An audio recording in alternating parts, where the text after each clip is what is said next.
नमस्कार विद्यार्थी मित्रों, म्यूज़ हाई स्कूल यूट्यूब में आपका स्वागत है।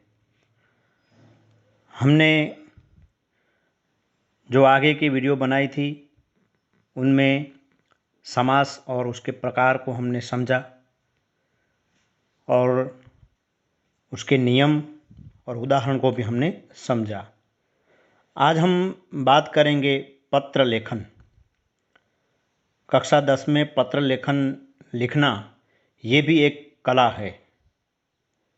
तो पत्र लिखने के कुछ भी नियम होते हैं। जो पत्र लिखना होता है वह उसके नियम होते हैं। तो ये नियम क्या है? पत्र लिखने के बाद ध्यान में रखने की जो बातें होती हैं वो क्या बातें होती हैं? तो आज हम पत्र की बात करेंगे। पहले हम बात करते हैं स्थान और तिथि। पत्र लेखन के लिए ध्यान में रखने की योग्य बातें हैं वह पहला है स्थान और तिथि और तारीख। पत्र भेजने वाले को कागज के सबसे ऊपर दाहिने किनारे पर अपना पता और उसके नीचे तिथि यानी कि तारीख लिखनी चाहिए। जैसे कि यहाँ पर 5 मृणाल सोसाइटी, महात्मा गांधी मार्ग, राजकोट 30001, 25 जून 2018। जो कोई भी साल हो हम लिख सकते हैं। दूसरा है संबोधन, प्रशस्ति और अभिवादन यानी कि शिष्टाचार। जिसके नाम पत्र लिखा जाता है, घरेलू पत्र जो होता है उसमें जिसके नाम पत्र लिखा जाता है उसके साथ पत्र लेखक के संबंध के अनुसार बाईं ओर संबोधन लिखा जाता है। जैसे पूज्य पिताजी, प्रिय मित्र आदि। इसके नीचे दूसरी पंक्ति में उचित अभिवादन लिखना चाहिए। जैसे सादर प्रणाम, सप्रेम नमस्कार आदि। कार्यालयीन पत्र जो लिखे जाते हैं तो उसमें किस तरह से क्या नियम लागू पड़ते हैं? तो कार्यालयीन पत्रों में सबसे पहले बाईं ओर सेवा में लिखा जाता है। फिर जिसे पत्र लिखना हो उसका नाम और पता लिखा जाता है। उसके बाद विषय या संदर्भ, शीर्षक लिखकर उसके कम से कम शब्दों में पत्र का उद्देश्य स्पष्ट किया जाता है। फिर उचित संबोधन लिखा जाता है। और व्यावसायिक जो पत्र होते हैं तो वह किस तरह से लिखने होते हैं? तो व्यावसायिक पत्रों में सेवा में स्थान पर प्रति शब्द प्रति लिखा जाता है। शेष भाग कार्यालयीन पत्रों के समान ही होता है। पत्र लेखक को और जिसको पत्र लिखा जाता है उसके आपसी संबंध के अनुसार संबोधन, अभिवादन और समाप्ति में भिन्नता होती है। यह इस तालिका से स्पष्ट होता है। तो जिसे पत्र लिखा जाता है तो किस तरह से? तो पत्र लेखक से जो बड़ा हो उसका निकट संबंधी पिता, माता, दादा, नाना, ताऊ, चाचा, गुरु, बड़े भाई, दीदी आदि। तो संबोधन या प्रशस्ति किस तरह से होती है? तो पूज्य, पूज्या, परम पूज्य, परम पूज्या, पूजनीय, पूजनीया, आदरणीय, आदरणीया, माननीय, माननीया, श्रद्धेय, मान्यवर आदि। यहाँ संबोधन लिखा देता है। और अभिवादन या शिष्टाचार किस तरह से? तो सादर प्रणाम, सादर चरण स्पर्श, साष्टांग दंडवत, सादर वंदन आदि लिखा होता है। और समाप्ति यानी कि पत्र जब लिखा जाता है पूरी तरह अंत में समाप्ति आपका आज्ञाकारी पुत्र, आपका शिष्य या सेवक, आपका कृपाभिलाषी, आपका कृपाकांक्षी, आपका स्नेहभाजन आदि लिखा जाता है। तो विद्यार्थी मित्रों, यहाँ पर जो पत्र लिखना होता है उसके नियम है कुछ, वह हमने पढ़े और उसको समझा।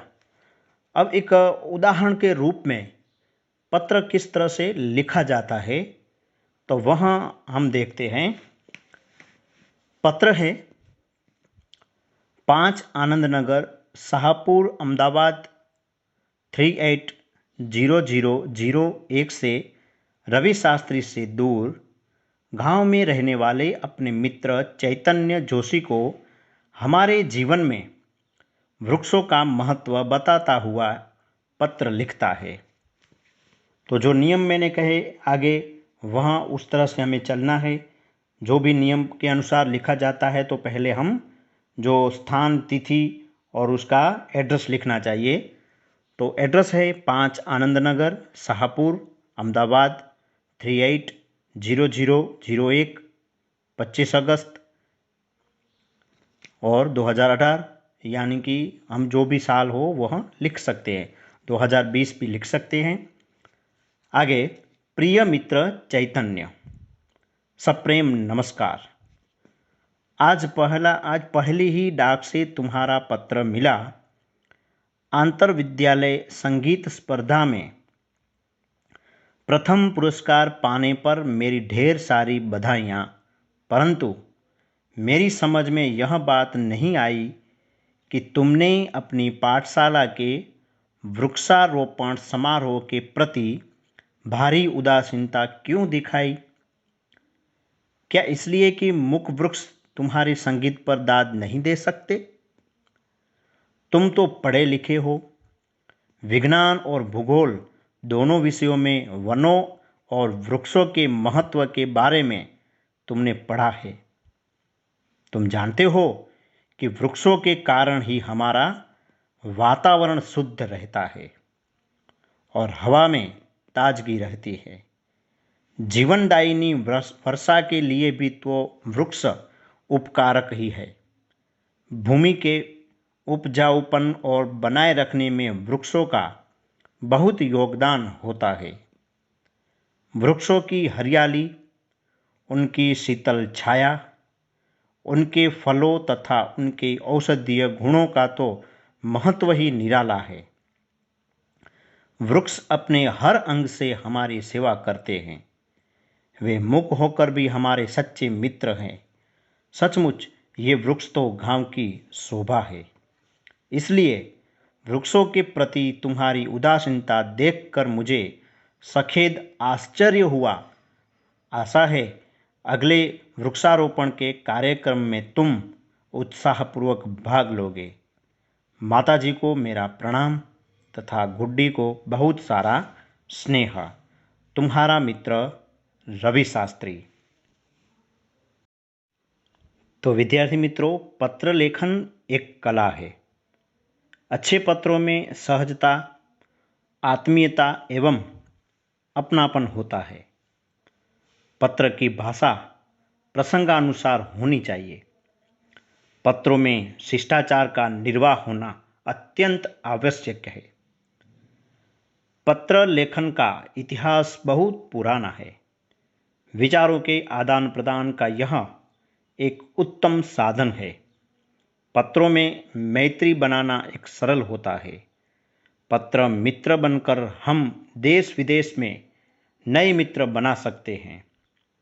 पत्र एक दस्तावेज के रूप में संग्रहित किया जा सकता है। राजपूत सांपत पृथ्वीराज का राजा प्रताप को लिखा पत्र, कर्मवती का हुमायूं को सहायता के लिए लिखा पत्र और जवाहरलाल के प्रियदर्शनी को लिखे गए पत्र, गांधी जी, गालिब, महावीर प्रसाद द्विवेदी जी के पत्र दस्तावेज भी बने गए हैं। तो पत्र निजी या व्यक्तिगत होते हैं।